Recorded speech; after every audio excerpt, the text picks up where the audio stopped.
बात है 1958 की।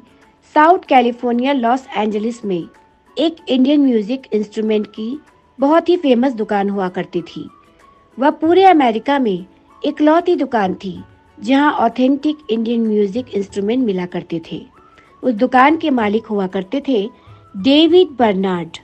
एक दिन 35-36 साल का एक भारतीय युवक उस दुकान में आया और बड़े गौर से उन साजों को देखने लगा। साधारण वेशभूषा वाला यह आदमी वहां की सेल्स गर्ल को और वहां के स्टाफ को कुछ खास अट्रैक्ट नहीं कर पाया। फिर भी एक सेल्स गर्ल क्रिस्टीना उसके पास आकर बोली, बताइए मैं क्या मदद कर सकती हूँ आपकी। उस नौजवान ने सितार दिखाने की मांग की। क्रिस्टीना ने उसे वही मौजूद सितारों का एक पूरा कलेक्शन दिखा दिया। उस नौजवान को एक सितार खास तौर पर पसंद आ गया और उसने कहा कि वह जरा उतार दीजिए। उतारना थोड़ा मुश्किल था। क्रिस्टीना ने टालने की कोशिश की, लेकिन नौजवान जिद पर अड़ गया कि उसे वही सितार जो ऊपर शेल्फ में रखा है वही देखना है। तब तक दुकान के मालिक डेविड आ गए।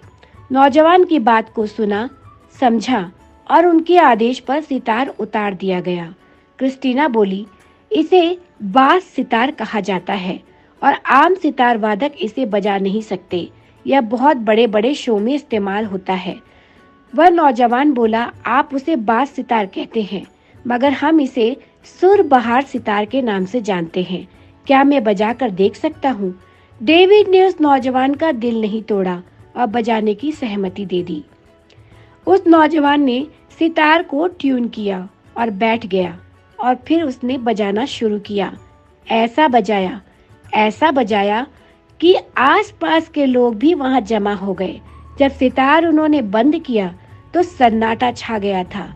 लोगों को समझ नहीं आ रहा था कि वह ताली बजाए या मौन रहे। इतना सुंदर संगीत उन्होंने पहले नहीं सुना था। डेविड इतना अधिक भावुक हो गए कि उस नौजवान से बोले कि आखिर कौन हो तुम?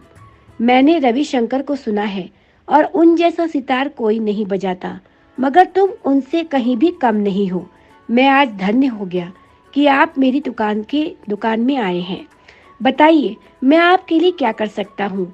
उसने कहा, मैं यह सितार खरीदना चाहता हूँ। डेविड ने कहा, आपको खरीदने की कोई जरूरत नहीं। मेरी तरफ से ये सितार आपको उपहार है, इसे कबूल कीजिए।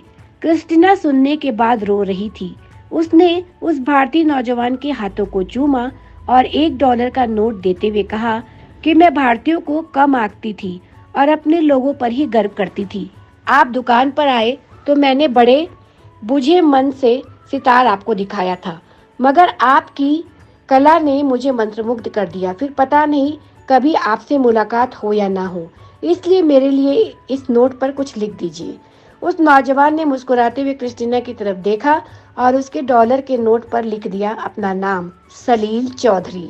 सलील वो सितार लेकर भारत लौटे और उसी साल एक बांग्ला फिल्म के लिए राग खमाज पर आधारित एक गाना रिकॉर्ड किया, जिसमें उन्होंने उसी सुरबहार सितार को प्ले किया।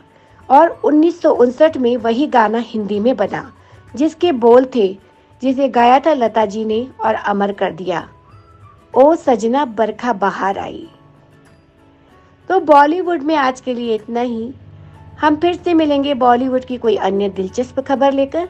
तब तक के लिए हमारे साथ अपना साथ बनाए रखिए। नमस्कार।